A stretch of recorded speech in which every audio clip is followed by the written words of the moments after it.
fans and who-dats from all over the world. It's time for the Bayou Blitz with your host, Bob Rose.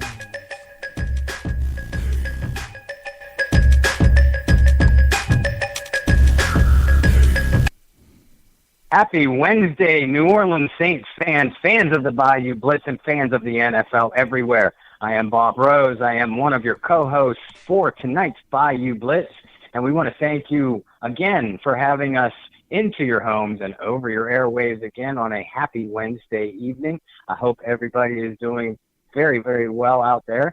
Joining me, as always, is my partner in crime and good friend, Mr. Kyle Mosley. How are you tonight, Kyle? Doing great, man. I'm just waiting for the Rockets and the Warriors to get this thing started in a few. Looks like Milwaukee's taking care of business. But unfortunately, New Orleanians, we do not have our Pelicans out there. But it's some good basketball being represented in H-Town. So... Yeah, I'll tell you. I'll be honest. I have not followed the NBA or the NHL playoffs very closely, other than switching it on late night or early morning to see who's doing what in each games of the respective series. But the Rockets and Warriors seem to be battling out like everybody expected that they would. It is a little bit refreshing to see kind of a new name added into the fray with the Milwaukee Bucks. And they've been playing very good basketball all season long. And looks like that they're going to move on to the next round, like you said. Yeah. You don't know what you're getting with these Boston Celtics. I think Kyrie has his mind. He's already out the door, looking either toward the Lakers or to the Knicks. So we shall see what's going to happen there. But, guys, I really, really believe that you're going to see a lot of more teams that weren't a part of the equation in the next couple of years start to be a part of the equation. So it's same thing in the NFL, man. You only can stay on top for so long. And I know people talk about the greatness of Belichick and Brady, but those, Brady's career is drawing near. Drew's is drawing near. I know people don't want to hear that or believe it. It is the truth. And we're just going to have to start bracing ourselves for the changing of the guard. Well, that's it. And, every franchise, and if you're an NFL historian like you or I are, you can look back through history, and pinpoint a certain handful of terrific dynasties. The Packers of the 60s. I grew up towards the tail end of the Steel Curtain, the Pittsburgh Steelers era of the 70s. Of course, you and I, being Saints fans back then, and now people who cover the team now, we were tortured over and over and over again by the 49ers dynasty of the 80s, yes, Cowboys of the 90s, and now the Patriots today. And I think the most important thing, Saints fans, we need to remember, it's easy to fall in love with players like Drew Brees or John Elway, like I followed growing up. But players come and go. It's easy to fall in love with this particular group of New Orleans Saints that we followed so closely with so much success over the last couple of seasons now. And this is legitimately a very good group of guys. And we've had very good personality and athletically talented teams in New Orleans before, and we've had a number of great people on our show to attest to that and to follow up on our theories of how terrific, how many terrific individuals were part. But the bottom line is you need a solid coaching staff and you need a terrific front office that recognizes that it may be time to move on from certain players or certain core groups or position groups. And that's why you need to make smart decisions in free agency and need to make smart draft decisions to bolster your team, for the upcoming years. And when you and I were kind of breaking down the draft last week, and we will continue to do so on tonight's show as well, when you ask yourself, oh, well, why did the Saints or why did my team make this particular draft decision? That's not going to help them. Well, it might not help them this year. But they always, this front office always has an eye for the future, particularly in this era of free agency. You're not going to be able to sign everybody. And as you know, Kyle, this Saints group, all of them, or many of them, are about the same age. And the bad news about that is, even though they're all coming into their prime at the same time, their contracts are all going to be up around the same time as well. And this team has some huge decisions to make over the next really 2 years. Who do they keep? Who are they going to try to keep? Who do they deem as expendable? And I hate to use that term because there's so many important pieces towards any successful NFL team. But the fact remains that tough decisions like that are going to have to be made. And in some cases, they'll be made for them without much of a choice. And you're going to possibly have some contract fights, public bad blood, and situations that you may not want to see. I heard Bobby talking a little bit about this today, man, when it comes down to the Michael Thomas's contract. And think about when it comes down to signing him, is he a $19 or $20 million a year type of receiver? And that's the debate that's going to be out there, because he's going to want a contract that's better than Michael Evans, and he's going to look at some of these top receivers and what these guys have received just recently. Look at what Antonio Brown went through, and to be able to get the contract that he received from the Oakland Raiders.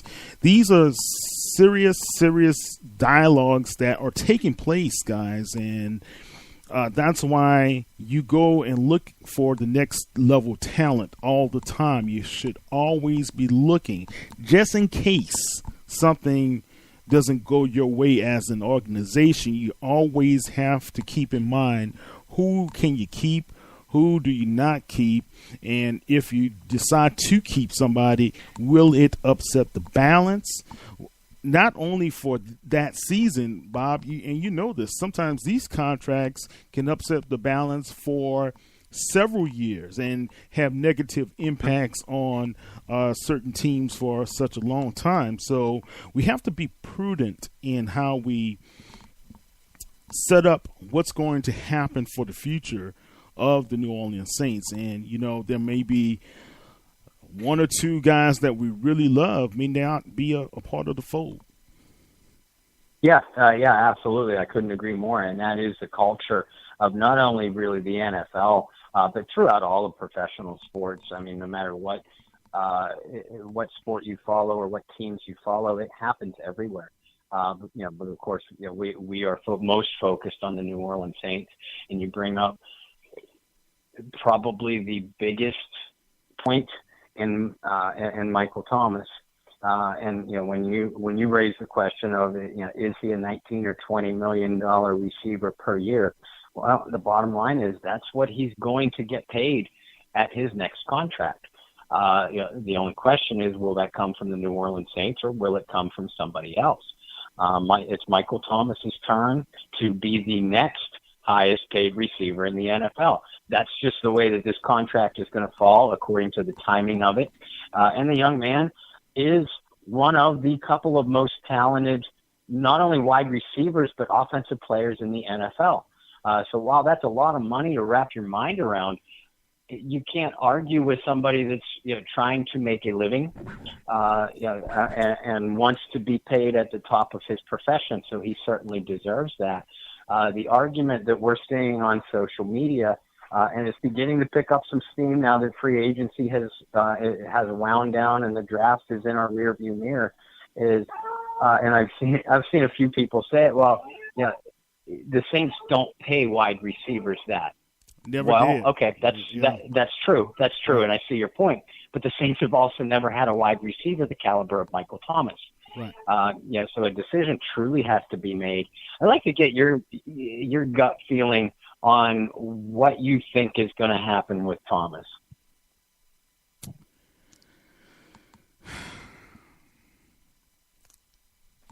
You know, I would love to be Nostradamus on this one. I really believe that Michael Thomas is going to possibly be traded or moved on. If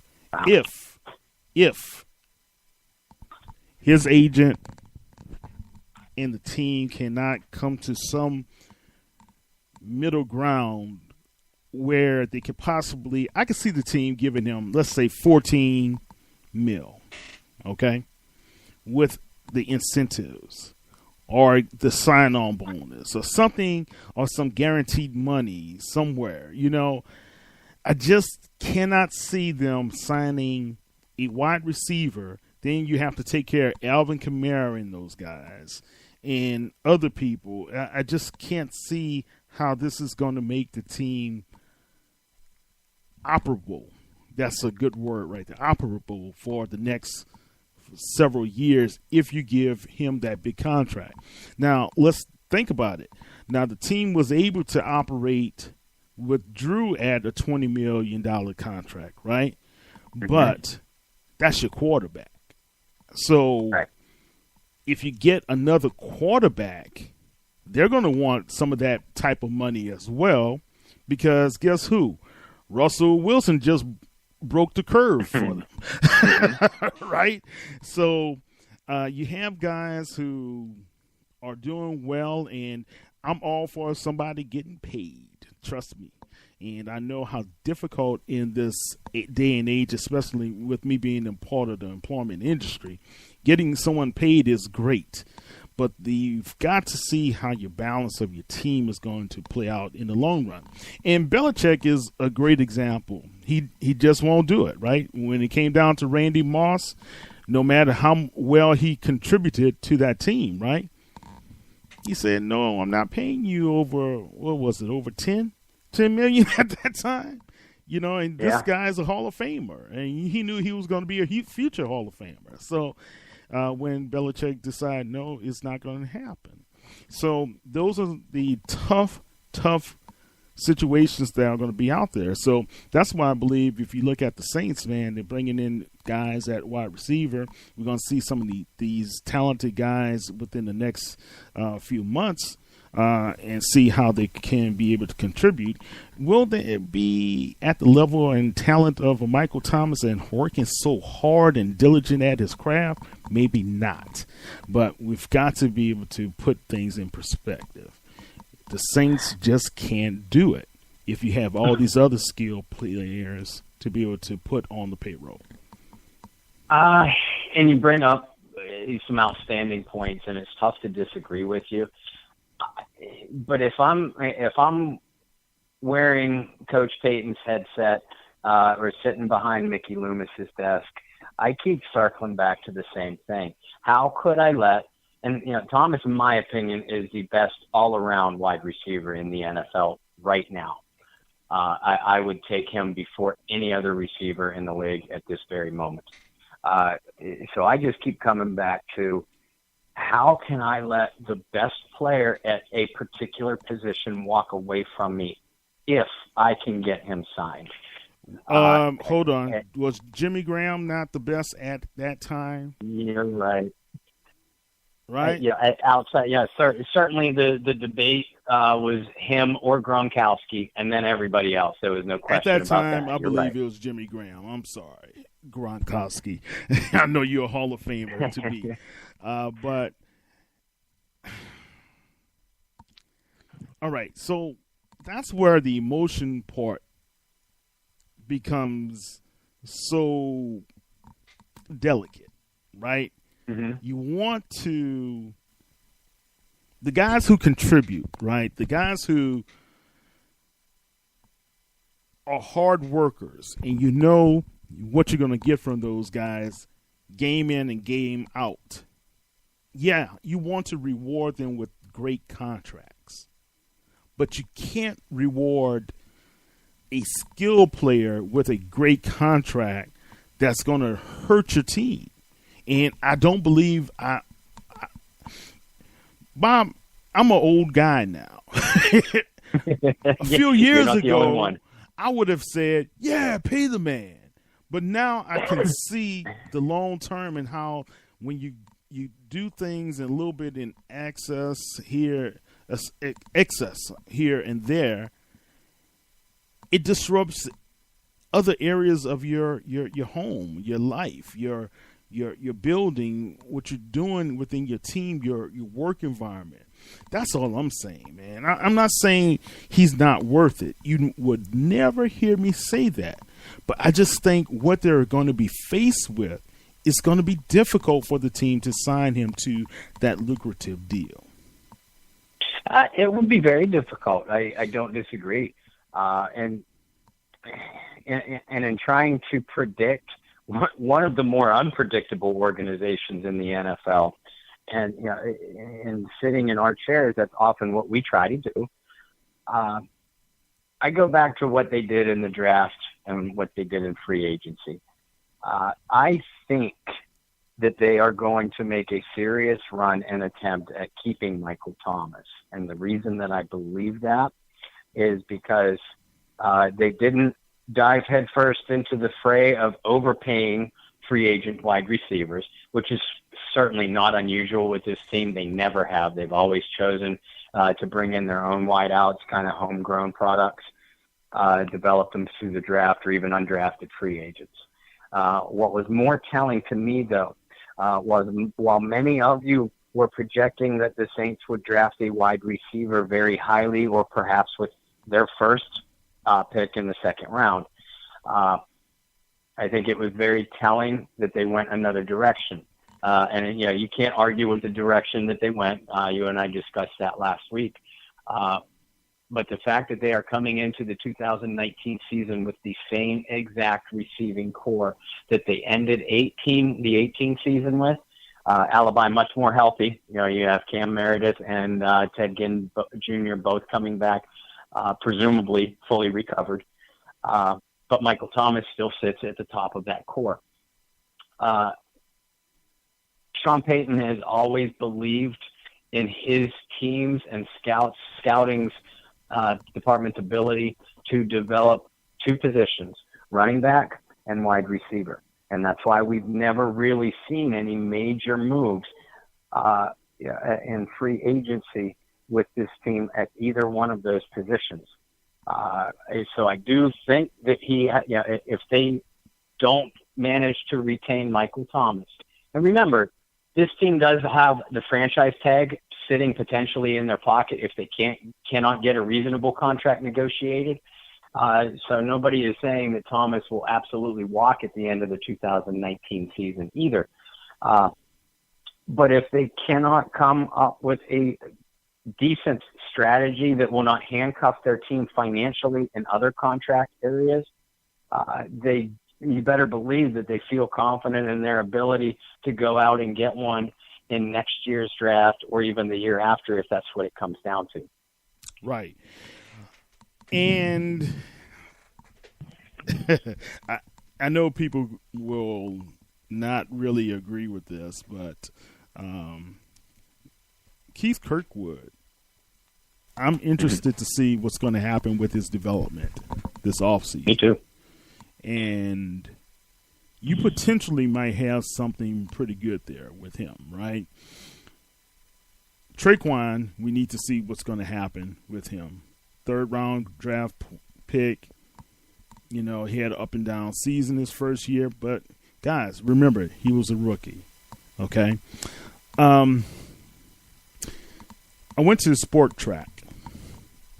Calculated market value for Michael Thomas is $20.4 million average annual salary. Yep. His market value right now, if you have a 5-year salary, is at $102.3 million. Okay. Compare that with Odell Beckham Jr. He's averaging $18 million a year. Mike Evans is at $16.5 a year. Brandon Cooks is at $16.2 a year. DeAndre Hopkins is at $16.2.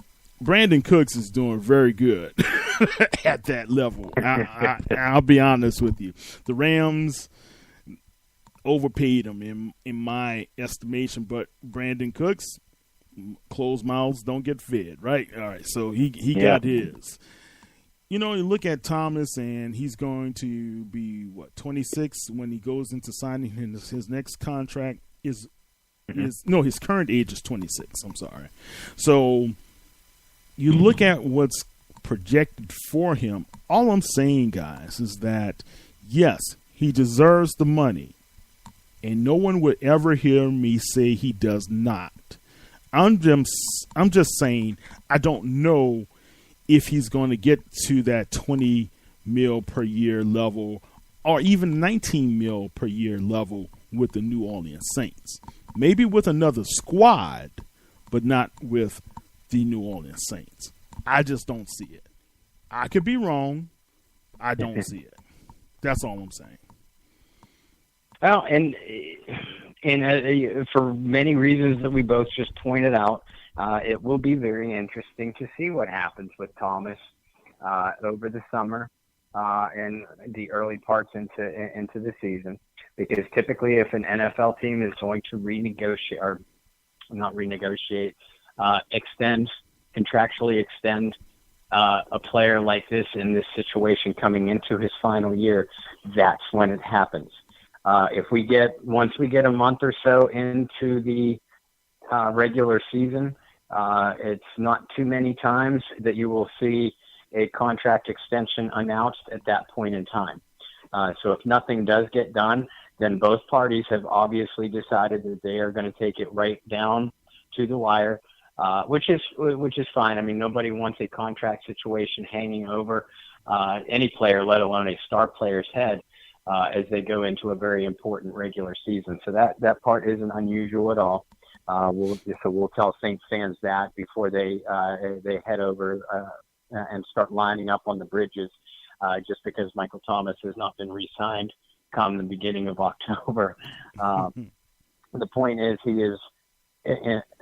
we're in the here and now, and as you pointed out right at the beginning of the show and have said many times, the window for this current group of New Orleans Saints, led by a 40-year-old future Hall of Fame quarterback, is rapidly closing.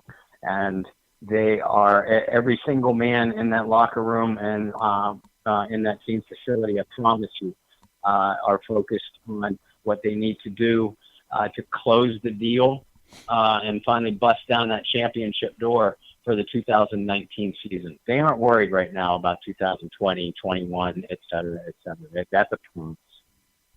Yeah. I wouldn't be too concerned. You can always franchise him.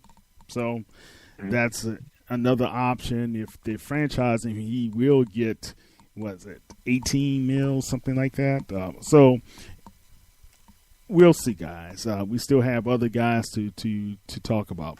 So, Bob, tell me this. The Saints had some, I know we touched on it briefly toward the end of the show last time, but some really good undrafted free agents that came into the fold. And one guy that we really didn't spend a whole lot of time on, but I want to ask your opinion about, is Nebraska's Ozzie, the running back. What are your thoughts about him? I obviously we have to see him in the black and gold with the fleur-de-lis on each side of his head first. But this is by far the most exciting prospect to me out of the Saints undrafted free agents. I did a piece on him last week through the Canal Street Chronicles, and watching film on this guy, I am a little bit surprised that he didn't get drafted. He was a 1,000-yard running back for Nebraska last year. Now that was by far, his yardage total in his senior year for the Cornhuskers was around the same yardage total for that one season that he had put up in his first 3 years combined. So he does only have the 1 year of extremely high productivity. But Saints fans, turn on the film of this kid if you haven't, some game film or even just standard YouTube highlights. His running style will remind you of a recently departed number 22 right, for the black and gold. Yes. You were gonna agree? Look, man, I agree. When I turned on some film and then I went to YouTube and I was like, okay, he has better feet than Mark. That's what I kept on thinking about. You know, he has a better burst than Mark Ingram. The power, of course, I think a young guy, when you come into the NFL, you're not as strong as you're going to be. Remember, Mark, his rookie year, he wasn't very strong and as reliable, sometimes picking up those yards that was necessary. But you get to learn how to do that. And I think putting him into the right situation within the organization, and, of course, he has to make the team first, right? And I know he has competition with Washington and a couple other guys, but if you look how he plays the position, and I would like to see how he catches out of the backfield, how he's able to pass protect.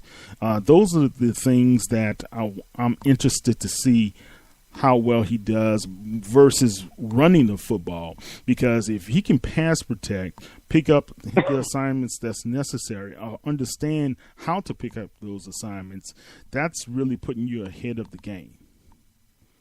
Yeah, absolutely. And to that aspect of his game at Nebraska, first of all, I want to touch on his receiving abilities. He has a very good natural receiver coming out of the backfield. Good hands, looks the ball in, secures it, and then can make a quick move up the field. The transition is very impressive. At times at Nebraska, they would even line him up out wide. Now that's the good news regarding that. The bad news is Nebraska doesn't have a real well-rounded passing attack, so he wasn't asked to do very much as a route runner. Just basic things out of the backfield, or basic out wide patterns. So his route tree will certainly have to be developed.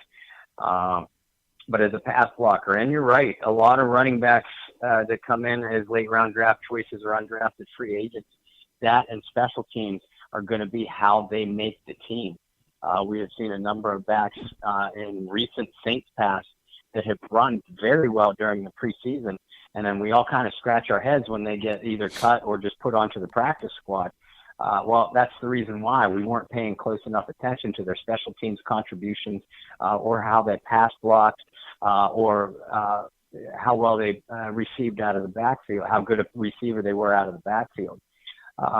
Ozigbo is a willing pass blocker. He'll put his head in there. But what I noticed, he sometimes takes some poor angles on an edge rusher. I saw him whiff badly and almost get his quarterback killed on a couple of occasions. Now that happens to the best of them. That was more the exception rather than the rule. But I did notice a guy that didn't just stand back there for decoration as a pass blocker. He moved around and would try to take some different angles to oncoming rushers to pick up a double team block or what have you. So that part really encouraged me. And as a runner, like you said, he has such quick feet. He's has very sharp cutback ability, sees a hole and goes. Has terrific speed in the open field and a nice burst to get there in the first place. I would like to see him use a little bit more patience and letting his blocks develop. But he does look like he seems like he has the natural vision to see his blocks well and to see the holes naturally. And that's not something that you can teach. That's a skill that you either have or you don't. And I think he's a very very talented natural running back. I'm excited to see what he could do. Yeah. What was interesting to me was I was listening to one guy commentate on him, and he said that offensive line was not very good. So if that offensive line wasn't good and he was able to go over 1,000 yards and also be able to have some really nice plays that if you saw when he got to the second level, he really created more yardage by how his feet were carrying him. I mean, he has some really good jump, like that Le'Veon Bell type of jump step to him as well. I really thought that was pretty impressive with a young man of his size. I just think, build him up a little bit, build that lower body a little bit more.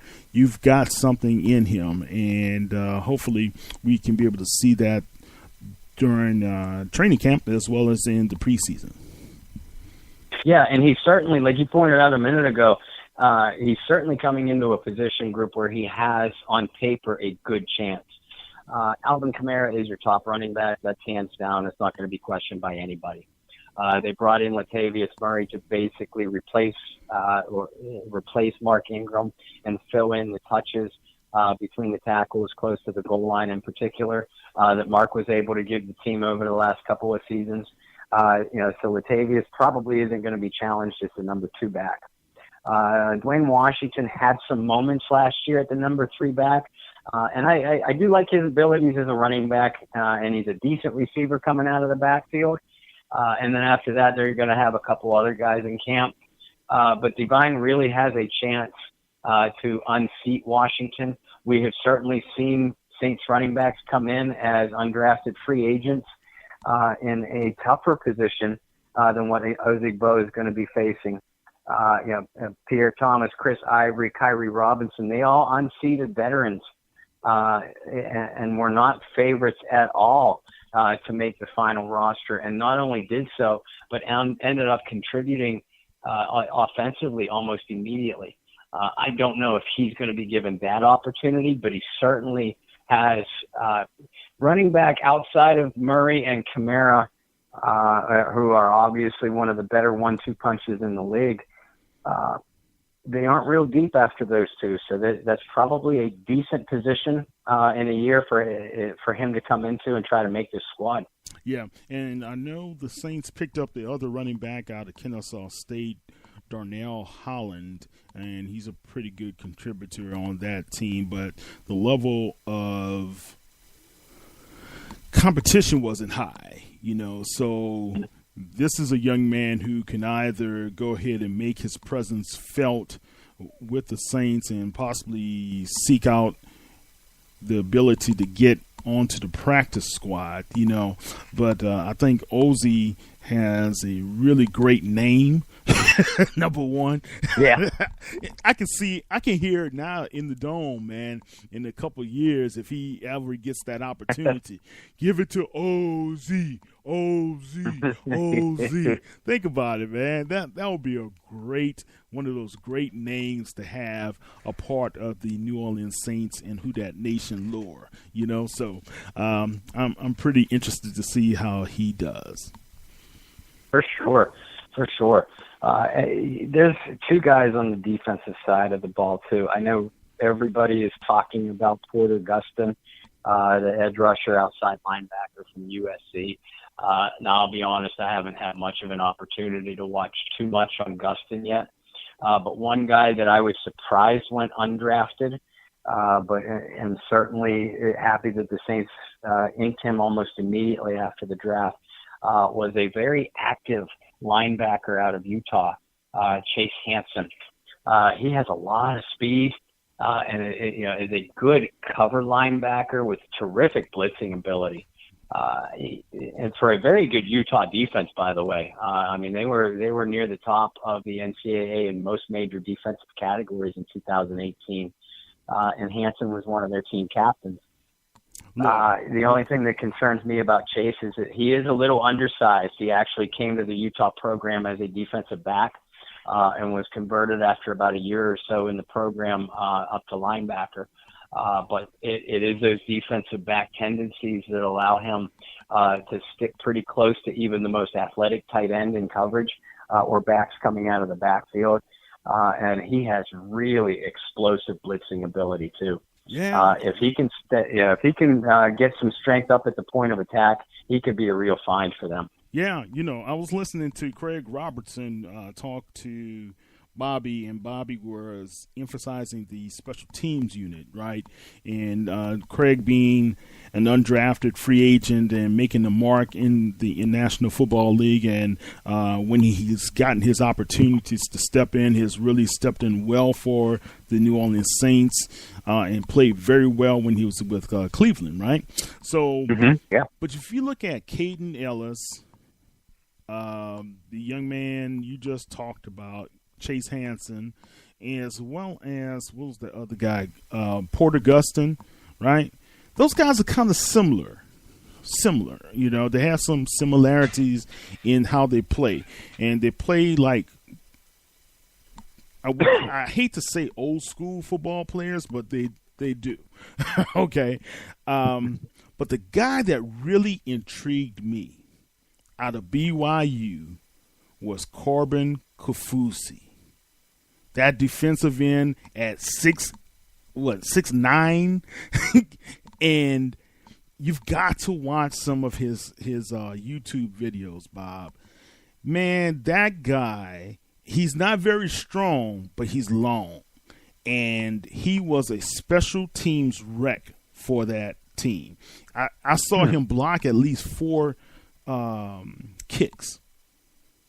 They just put him in the middle, and he just raised that paw, and he was blocking stuff for BYU. Okay. Not only that, he was really getting after the quarterback very, very well.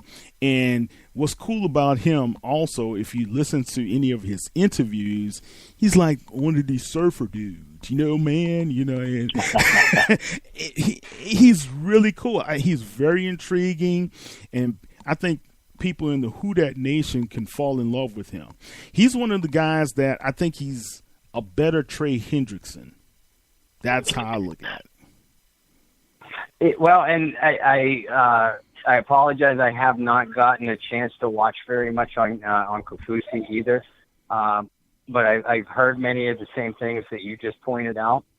And he and a guy I'm about to mention too, if he can get some legal trouble straightened out, that is, Carl Granderson. Oh, yeah. A very lengthy guy coming out of Wyoming. Yeah. I was shocked that Granderson didn't get drafted somewhere between round 5 or 7. It's that, and then it came. It's the sexual assault thing, man. Yes. That's what it is. And that was it. It came out, at least I didn't hear about it until immediately following the draft, that, you know, he's under a grand jury. I don't know if it's a grand jury investigation or indictment for sexual assault charges. It's allegations that stem from an incident that happened at the end of 2018, if I recall. Okay. And I think he was charged with 3rd-degree sexual assault and battery. So that's why it was kind of it was a head-scratcher for the Saints, but they really hadn't lost anything, you know, by signing him. Mm-hmm. You know, the team kind of shies away from anything to this nature, and they've been pretty good at that. You know, they've had some other type of issues that cropped up from time to time. But, you know, he's facing almost 15 years in prison if he gets sentenced. The battery is 1 year. Go ahead. I apologize. You or I try to steer clear of speculation on these type of subjects. But I think you and I are both in agreement that, you know, if the young man is indeed guilty, then he should face punishment. But as a football player, you cannot deny his talent on the field. And he, you know, if he gets cleared, or he and Kaufusi both, just like Ozzie on the offensive side, they're competing at a position where on paper they have a realistic shot at really making a mark at that defensive end, you know, edge kind of position. You have Cam Jordan on one side, Marcus Davenport on the other. Those are your unquestioned starters, and not too many 1-2 punches better than that. Trey Hendrickson, at least coming into camp, I would expect to be slotted at that number 3 spot. They signed Mario Edwards Jr. in the offseason. Most of Mario's career, he has been more often than not at defensive tackle, but he does have the versatility to switch outside. And we know these Saints defensive coaches, they expect versatility out of all their defenders. So I would expect Edwards to be in the mix at that defensive end position. But the depth is still concerning to me, and that's where a player like Granderson or Kafusi might be able to step up, or even Gustin. Gustin is a little bit heavier than either Caden Ellis or Chase Hansen. So Gustin might even be able to be a hands in the dirt edge kind of guy on pass defense, on obvious passing alignments, and play into that mix as well. Yeah. I'm just going to say this. This is a year for Trey because I know he's had some injuries, and I like how he plays, number one. So I'm not knocking him as a person, but availability is the key, right? And we always talk about that. If the guy can't be available when the team needs him, you've got to find the next person who will be available right now. And I think Trey, if he can stay healthy, he can fend off some of the talent that's underneath him that is vying for a spot on the team. What's that guy? JT Gray. Did you mention him? He's another guy they brought in at defensive end, undrafted free agent. So if you look at how this is one of the first years in many, many years, I'm so excited that I'm not really angry why they took a guy. There used to be some years you'd be like, man, who is Kenny Vaccaro? I'm sorry. What's a Andrews Pete? But even though those guys contributed to the team, right? But they were nowhere on our radar. They were on the Saints' radar, but they were nowhere on our radar, So even if you look at, even with the draft choices the guys selected, you can't say, I don't understand. What's his name? Hampton. I kind of looked at some of his video out there. I looked at the NFL Network early morning show he was on before the draft. He has a little swag to him, guys. And he does. You guys going to have to pay attention to this.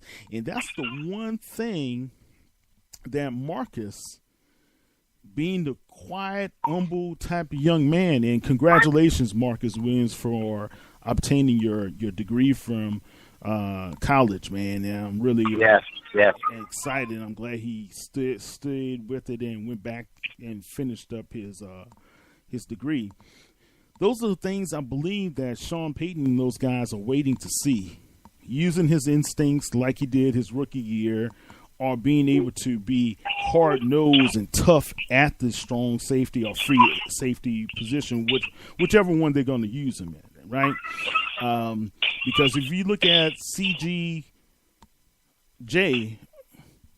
that kid is going to make a name for himself, right? Yep. I'm just saying, guys, if you're looking long-term at somebody to really bank on being a superstar in the National Football League, he is the guy to really look at. He's going to be a game changer. Yeah, I gave that nickname to Malcolm Jenkins. I'm going to give it to him. He's going to be a game changer for the New Orleans Saints. Well, and you'll get no argument from me on Gardner Johnson because he and Juan Thornhill, the safety from Virginia, I wanted one of those two guys with the Saints' second-round pick at 62. So I'm absolutely thrilled that Gardner Johnson was still available in the fourth round. And I agree with you. I realize that we're putting high expectations on a fourth-round pick on a day 3 pick. Yeah. But this kid is really exciting to watch. Yeah. And Hampton too. Once I saw some film on Saquon, which I did so. Shame on me for not doing it in my pre-draft prep. But I did so immediately upon the selection before I did my piece. And I really like Hampton's game too. It might have been a head scratcher at the time. Hey, why did the Saints go back-to-back safeties with their draft picks?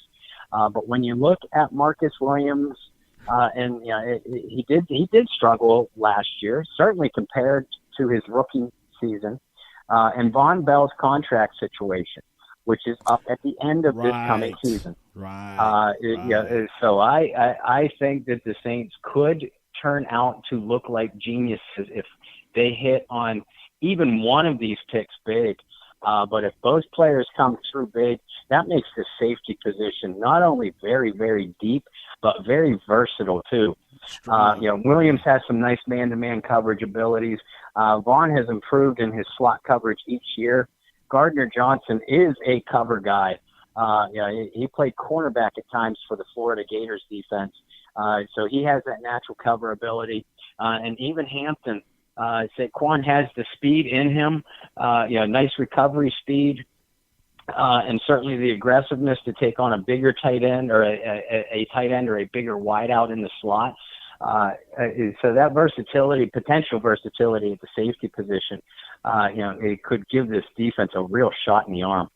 Yeah, and you needed two more guys to be in the rotation anyway. They let go Kurt Coleman after a pedestrian season. I think the age kind of showed with Kurt, more than anything else. And that's probably one of the reasons why Carolina was so non-resistant to let him go, right? But I really look at these guys having a real good complement to the defensive scheme that's going to occur for the 2019 regular season. Look, man, we've been talking about these guys, the free agents. One guy that I want your opinion on, let's talk about this defensive tackle, Shy Tuttle. We kind of touched on him briefly last time. And also they have another defensive tackle, Tomasi Leluli. What are your thoughts on these guys? Tuttle in particular, and not only him, but I believe that they they also signed Kenny Bigelow, out of West Virginia as well. Yeah. Both of those guys have created some havoc internally. Shy Tuttle played at Tennessee, and Bigelow, as I mentioned, played at West Virginia. Now that West Virginia defense, let's just say it wasn't anything special. But I will say this about the Mountaineers front four. They did get some movement and some good interior pressure in a lot of their games, even in the high-flying Big 12 conference. The Mountaineers' problem was that they just couldn't cover anybody, didn't cover anybody. But Bigelow has a nice explosive first step. He can beat even double teams very quickly, kind of slice in between them, and nice push into the backfield. Tuttle to me is more of a plugger. A terrific run defender, I thought, but he can potentially dominate at the point of attack. He is not going to be a high sack guy for me, not in my opinion. Most of his sacks came on just high efforts or when the quarterback was flushed, either flushed or coverage sacks, where the quarterback would have to stand in the pocket a little bit more and Tuttle would just wear down his man. But that's the thing. Shy Tuttle has a very good motor, and he is just not going to quit on any play at all. He is going to be a handful for either one-on-one blocking and then oftentimes earn a double team block just because of his high effort. We're not calling either one of these guys the next Sheldon Rankins or even the next David Onyemata.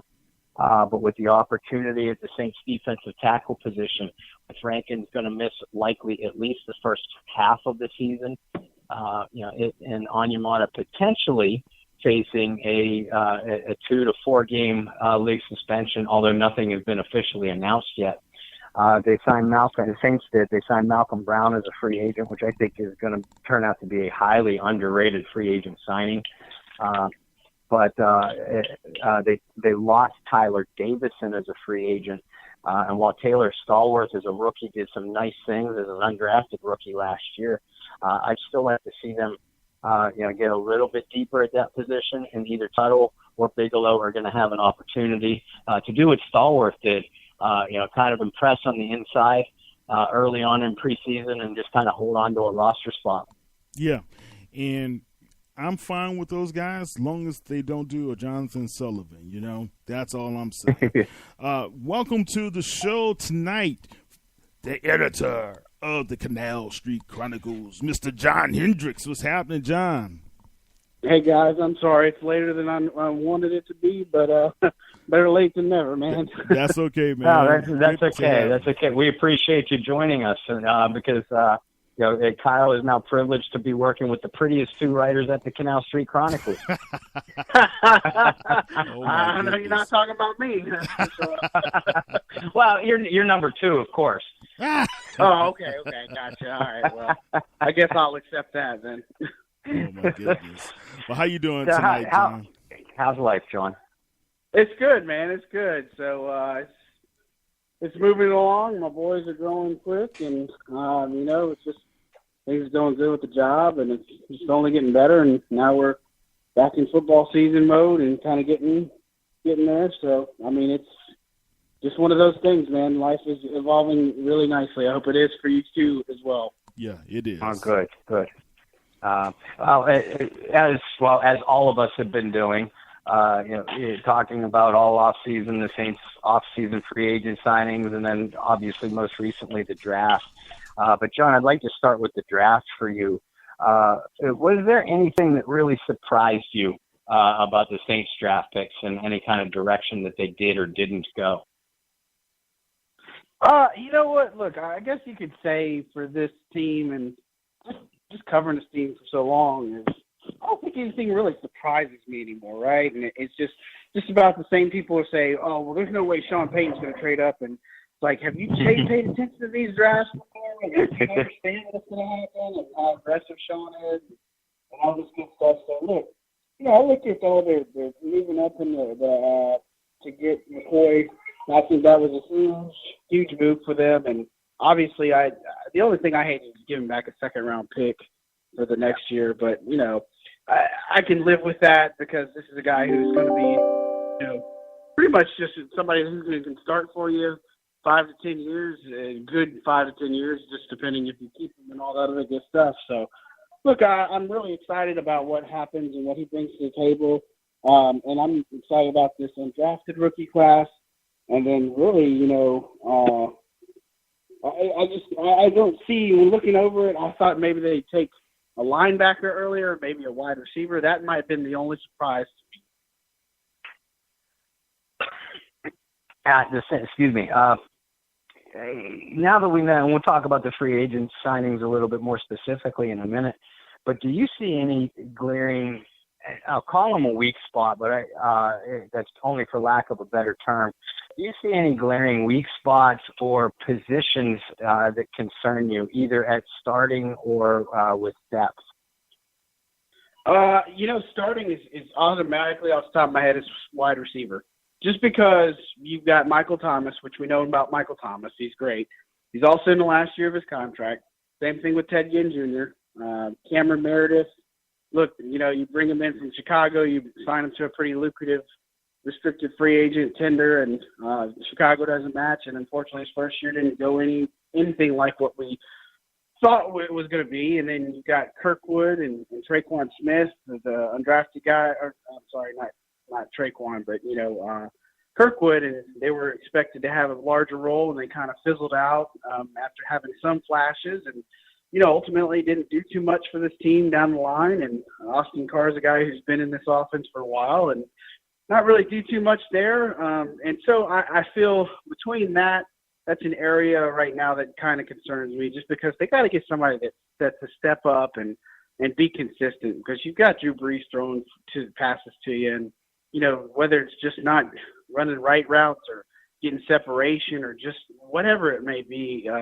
I think that's just one concern that stands out to me. Defensive tackle being the other side of the ball. That interior line, I think I heard you talking a little bit about it with Jan Yamada this suspension potentially looming. That's something to keep an eye on, just because you don't know what you have there really. And it's otherwise tight end. Somebody besides Jared Cook to please make some catches and balls, because Dan Arnold ain't the guy. I don't want to get in that situation again. Yeah, no doubt. You mentioned Michael Thomas, and Kyle and I kind of opened the show talking about Mike's potential. Not potential. It is officially a contract situation. Obviously, it's his turn to be the highest paid receiver in the NFL. Whether that ends up being at 19, 20, 21 million a year, as most of us think that it will be. Are the Saints going to pay that?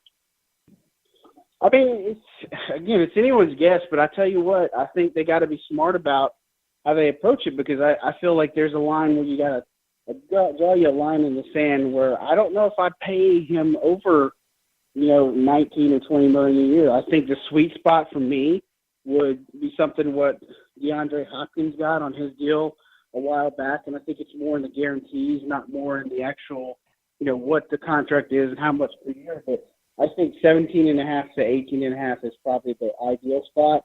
You're not going to probably get him for 15 to 16, although that would be perfect and, fans hometown discount and all that good stuff. But I think, 17.5 is pretty fair a year, maybe 18, but anything over that, you're going to have to be a team that's really desperate for a wide receiver and have a lot of the money to pay, which the Saints do. So, history, their MO is not to pay a wide receiver, but, a guy like Michael Thomas, a generational talent like this, is kind of hard to come by. So I feel like, he would be somebody that you could throw that money at.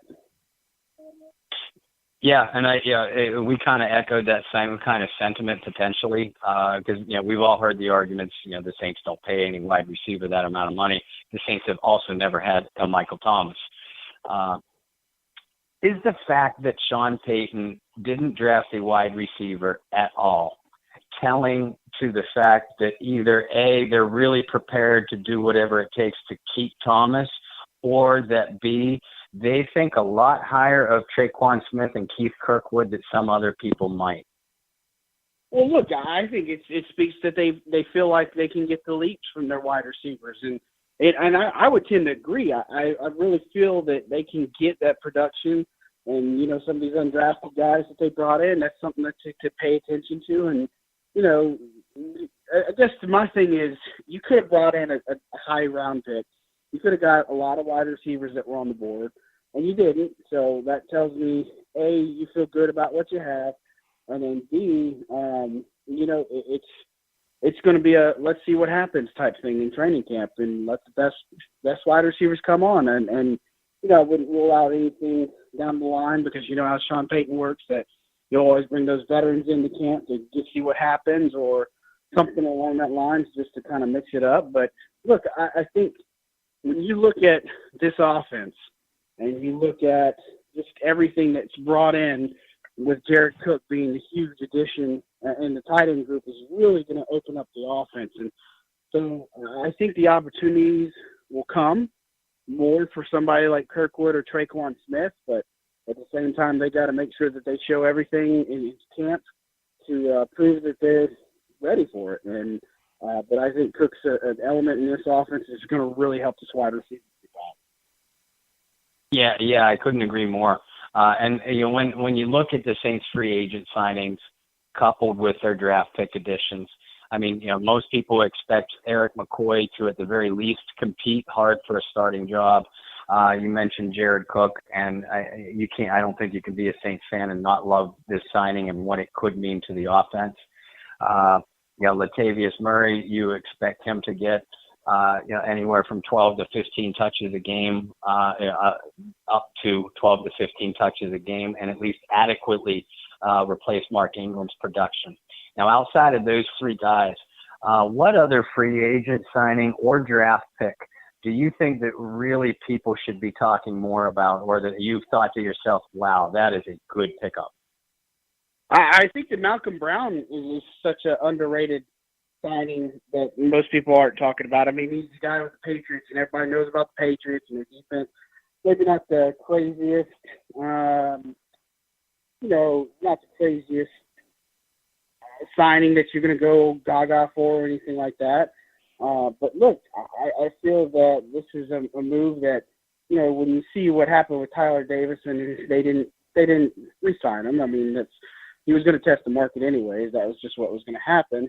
And, look, I feel that with him, he's kind of like Taylor Davison, but I think more upgraded. He's got a better path to get to the pass rusher, kind of similar to what Nick Fairley was able to do when he was here.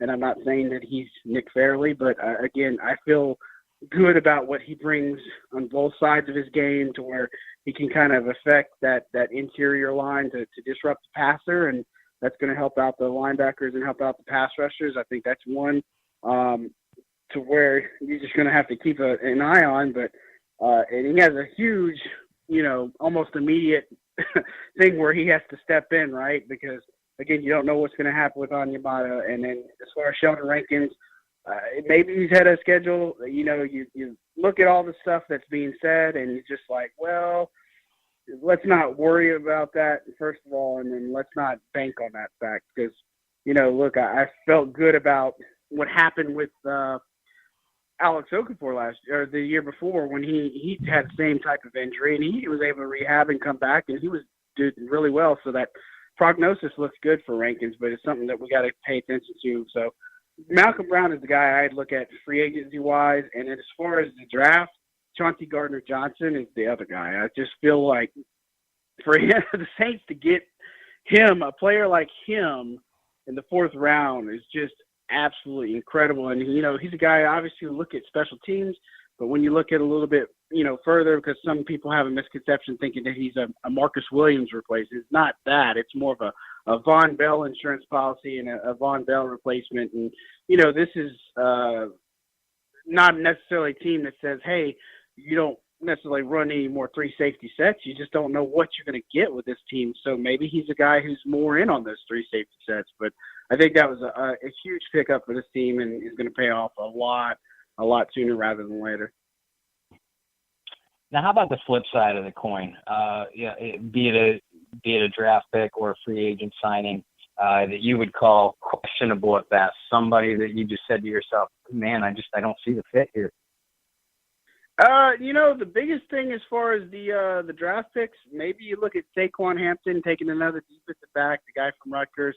I mean, he has history with some of the coaches that are on the Saints and such, so kind of makes sense. But look, I mean, it's not that he can't do it. It's you've got Chris Banjo, who's obviously going to play more of a role on special teams too, and now he's got a little bit more incentive to play some more defense if you need him to. And then you had JT Gray after that, and because you don't have Kurt Coleman anymore, and really your depth is kind of lacking there as far as the safety class. So look, does he have a shot to do something? I would absolutely think so, but you're kind of splitting hairs at this point by saying a guy that was drafted later like Saquon Hampton or Alize Mack or Caden Ellis, that saying, oh, those are bad picks because, again, they're 7th round picks or late round picks, and you can't totally go too much. As far as free agency goes, I mean, look, it's one thing that you could say, losing Mark Ingram the way they did was kind of a little bit of a question mark, obviously. And Latavius Murray, I mean, look, I know it's going to be the Alvin Kamara show. I think that's a huge focal point, obviously, that they're going to have in this offense. But look, Latavius Murray is going to enter this equation, and he's going to be expected to produce really quickly. To his defense, I don't think he's ever had an elite quarterback he's played for and an elite offensive line like he's had in New Orleans. I think Sean Payton's a guy that knows how to use a player like that. And obviously they did some homework and they know about him just to bring him in at this point. So, look, I think that might be your one free agent signing that you didn't really care for too much. Nick Easton, I think they set that contract up perfectly. Mario Edwards Jr. is another guy that's very intriguing to keep an eye on. So, look, I feel good about what this free agent class is bringing. I think Jared Cook was the absolute home run so far. But, I'd also say let's be cautious because we had that happen before with Jarius Byrd. But, Jared Cook is not him. But it's just that they have such a good they had such a good off season. Let's just put it that way. There's no other way to put it. Huge off season. Now, yeah, and Kyle, John, I'd like to get both your feelings on this. Obviously, we focus on the Saints, but all three of us, watch throughout the league as well.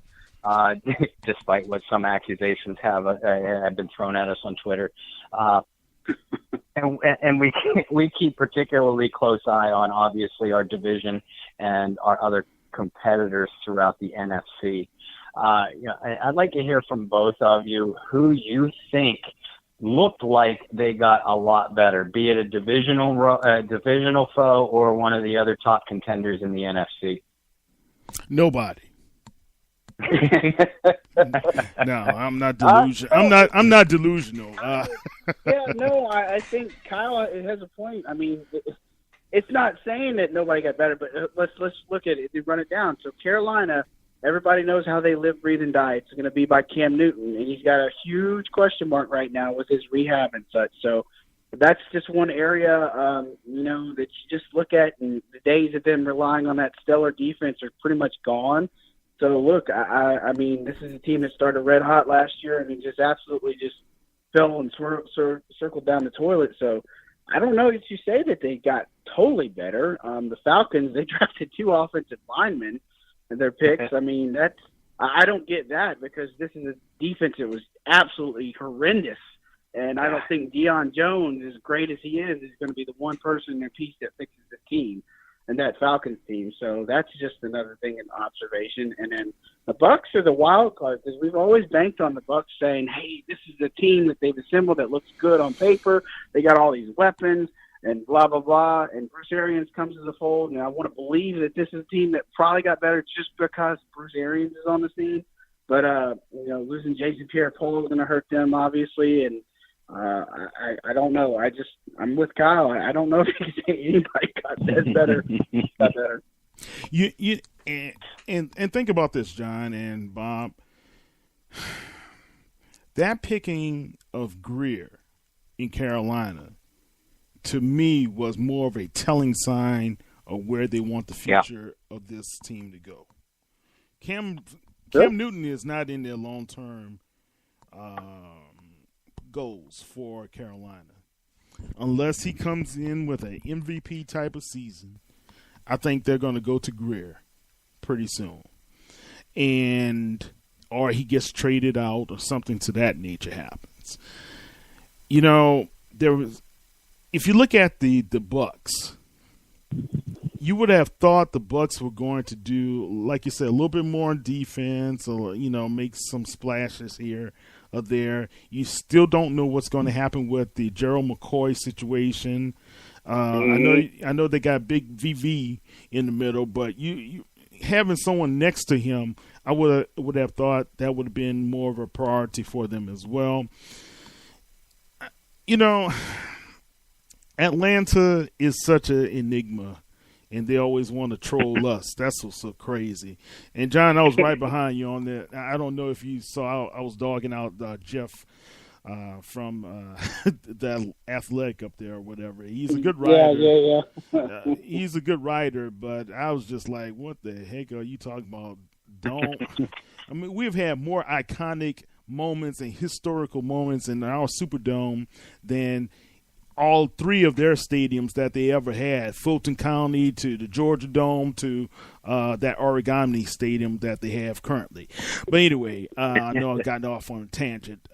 But the Saints, if you look at a team outside of the NFC South, I've been trying to say it would have been one team or the next who really put a really good solid draft, but I think most of the teams did put solid drafts into place, and they picked people who were critical for them.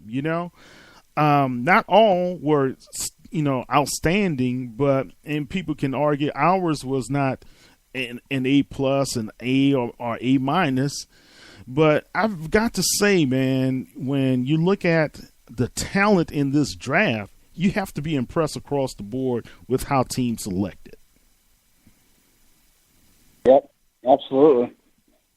No, Yeah. and I mean, it's it's just how it is in today's NFL. And we could go down even the list and some of their. You got to also look at the big picture too, with their additions versus their subtractions, and just seeing what they've lost, what they've gained too. And I mean, you look at somebody like Matt Bryant being out of the equation for Atlanta. I mean, that's tremendous loss for them. And I'm not sad because I'm tired of seeing him kick field goals against the Saints. But exactly. because he's almost automatic. But it just things like that happen through the course of it. And look, Dan Quinn's very much on the hot seat this year. I mean, this is a guy who's really needs to put in a good season. And I would almost go a step further and say that Ron Rivera is also on the hot seat. Yes. Look, you look at that situation, and going back to what you kind of said about Cam Newton, I mean, the days of the scrambling option quarterback, it kind of hit, it kind of peaked in my opinion, and now it's one of those, let's get the real quarterback that's going to stand in the pocket, do what they need to, like a Patrick Mahomes, and if they got to take off, great, but he's more of a pocket passer and can do all sorts of things athletically to extend the play. And Cam is tied to Ron, right? So if they don't have that, let's say 10-plus double-digit type of win season, I think he's in trouble. Even if they go to the playoffs and lose, I believe Ron Rivera is in trouble, guys. And they're going to have really, really deep progression for them to keep their jobs. And I know I'm not for people losing their jobs, so don't get me wrong, but I just don't see Ron Rivera staying with that organization for too long. And I think this new ownership, remember, they were kind of tenuous on him this season anyway, right?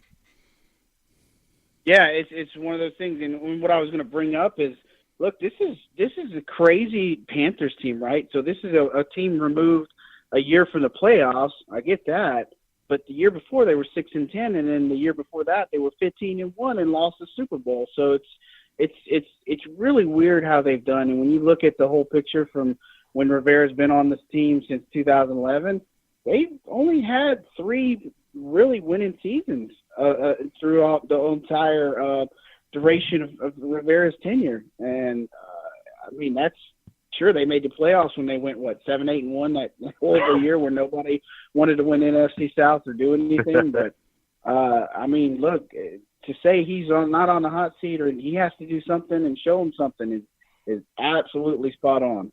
Right. And I would be okay if he leaves and Dan Quinn leaves, and then that just puts us in a better situation.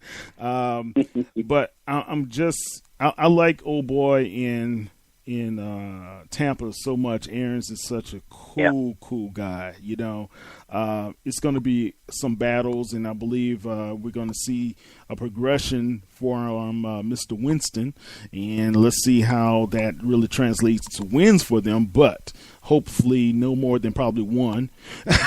So I really believe that when you look at the NFC South, the Saints are still in the driver's seat, but we've got to stay healthy and we've got to stay on the throttle.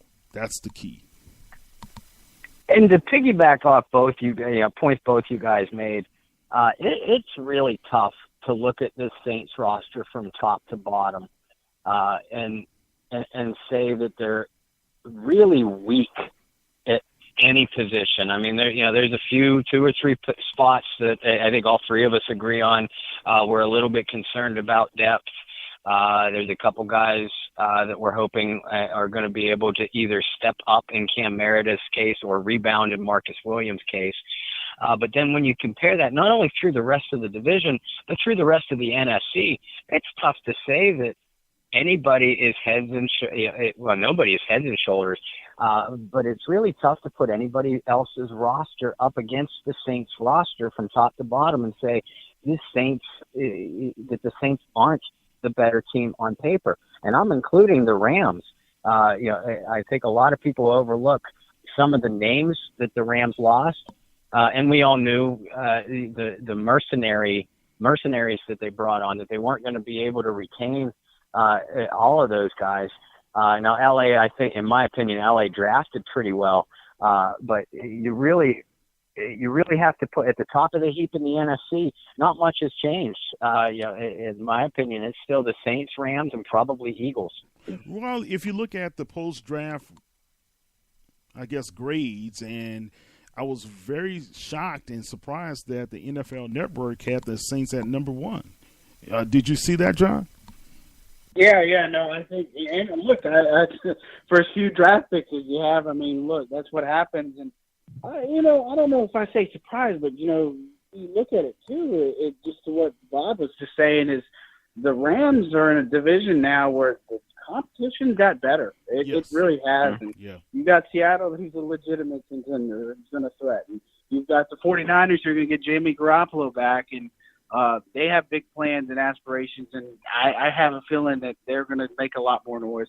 And look, I've been telling people all, for a while that I feel the Cardinals are going to be a sleeper team to watch this year, with not just because Kyler Murray, but it's new coaching, new all this, and it's Larry Fitzgerald's pretty much his last run. So you want to see a guy like that kind of go out on top and do some good things in his last season potentially. But if not, they can always trade him to Saints, and we'll be happy to take him out that day. Yes. But I feel like they're in a much more competitive division, and I don't think the Rams are. They may be the favorite, but these other teams are chomping at the bit to try to get back into it, and the NFC's still wide open. But look, I think after it's all said and done, the Saints, they didn't really get worse at any point, besides losing Mark Ingram. And when you look at some of the things that they were able to retain with Will Lutz and getting him to a long-term deal and bringing back Teddy Bridgewater and just making some smart in-house moves and then adding with free agency and then having a really good draft on top of that, I mean, it's kind of hard not to give them a hat tip for how good they are right now. Right. Good point.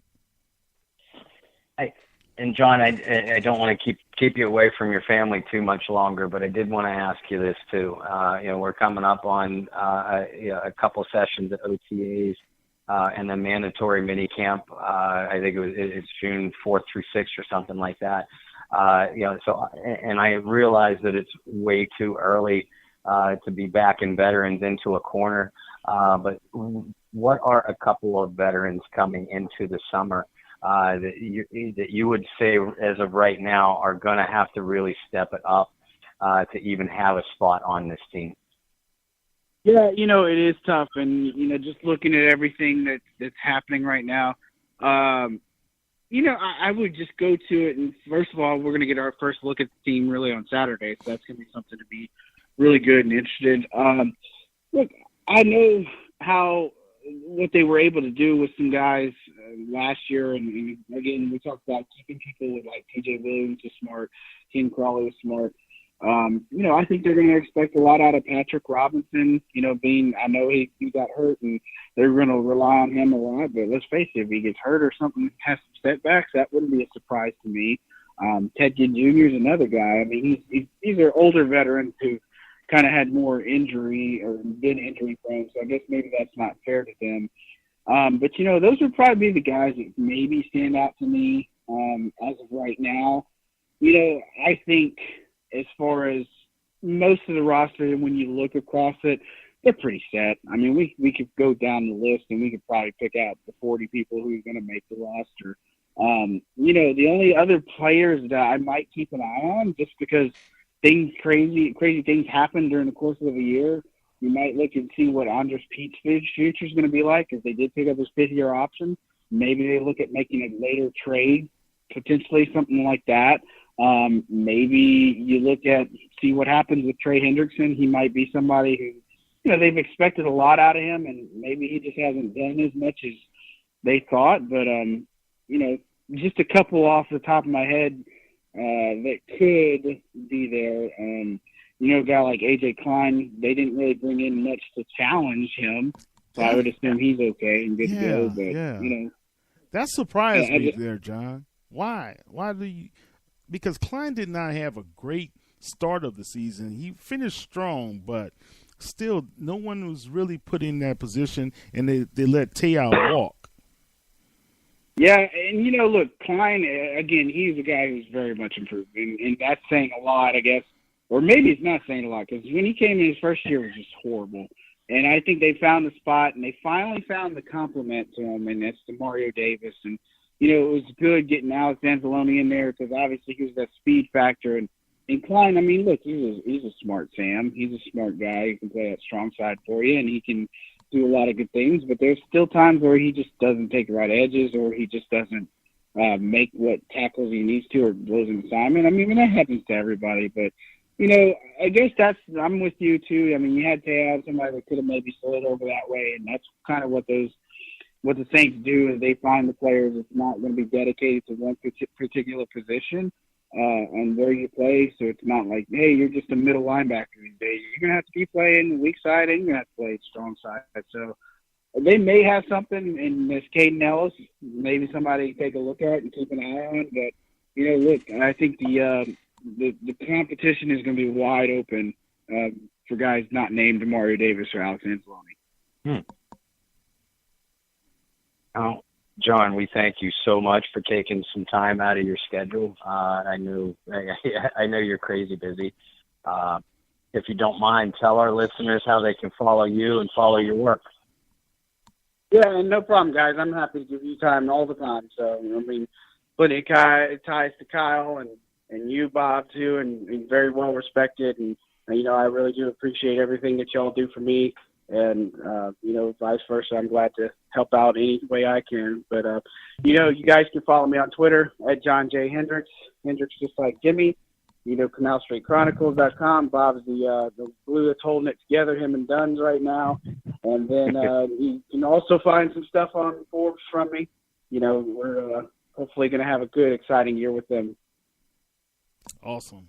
Well, look, man, you are welcome back because you are family. That's bottom line. You're a part of the Saints News Network family.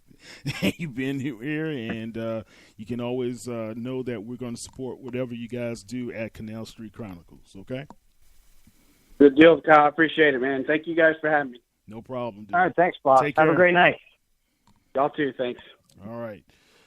Okay, Bobo, let's kind of wrap it up. Any last thoughts or commentary on your part? I mean, not at the moment. You and John broke down everything so thoroughly and eloquently. Not that I would expect anything less from either one of you. Just know, fans, that that Kyle and I and the number of guests that we're going to bring on, we're going to continue to break down the Saints off-season moves. And kind of analyze how we think they're doing in OTAs and preview training camp battles as we head that direction. It's not too far around the corner.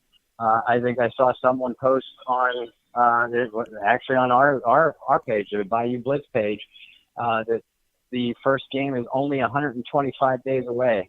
Wow. So that's a short period of time. It is for these NFL coaches to start making some roster decisions, and they happen immediately.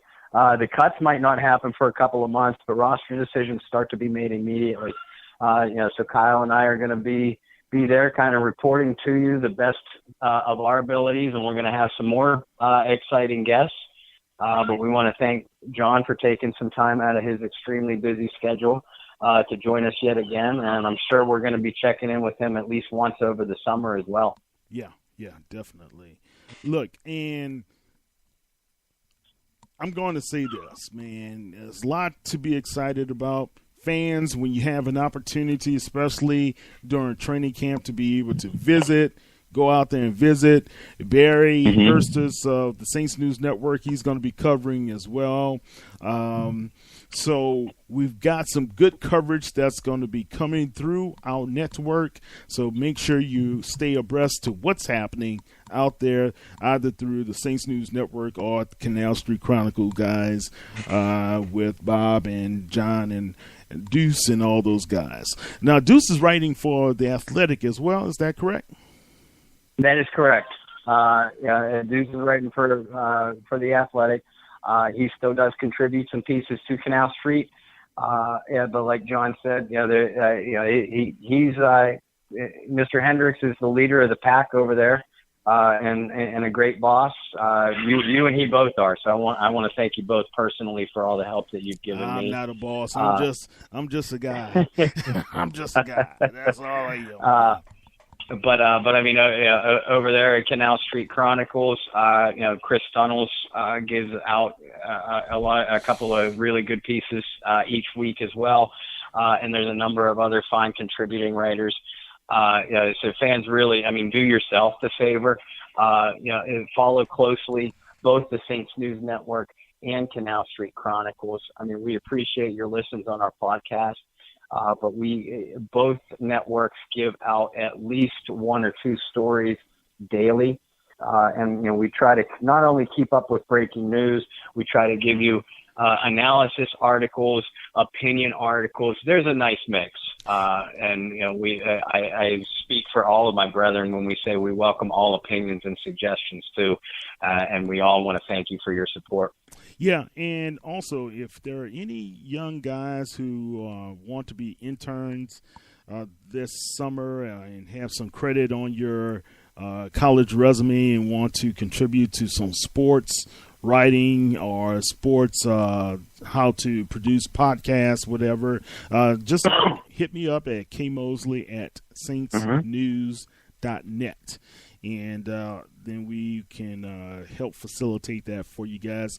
Look, we've had some real good talent to come through our network. College guys like Kevin Buckles. He's out there writing, and he's the editor of his newspaper for his college in California. We've had Mr. Brendan Boylan, and he's now a graduate of Gardner-Webb, but he's still the voice of Gardner-Webb. So we have had some really talented young guys to come through our program, and we want you to be able to be one of those and join the fray. All right, Bob, tell everybody how they can be able to visit you on the World Wide Web. Well, I can be followed individually, either on Facebook, Bob Rose, or Twitter @BobbyR2613. My work, as Kyle and John pointed out, is through the Canal Street Chronicles, also found on Facebook, Canal Street Chronicles, or Twitter @SaintCSC. Kyle and I, through the help of many, and we love you all for doing it, Kyle and I are running a Facebook page called the Bayou Blitz. We're sitting at about 1,400 members. And we are thankful for the contributions of each and every single one of you. And we want more. We're greedy. So if you're already a member of the group, we want to hear your voice more. Your opinions, your questions, they're all welcome. If you're not a member of the group, please join us. Send Kyle or I or any one of our administrators, just look up Bayou Blitz on Facebook. And send a join request. I promise you'll be welcomed in. And that includes any of your friends or family members that might enjoy what we're doing as well. There's a lot of great Saints groups out there, and I don't want to disrespect any of them. I'm a member and contribute to a lot of them.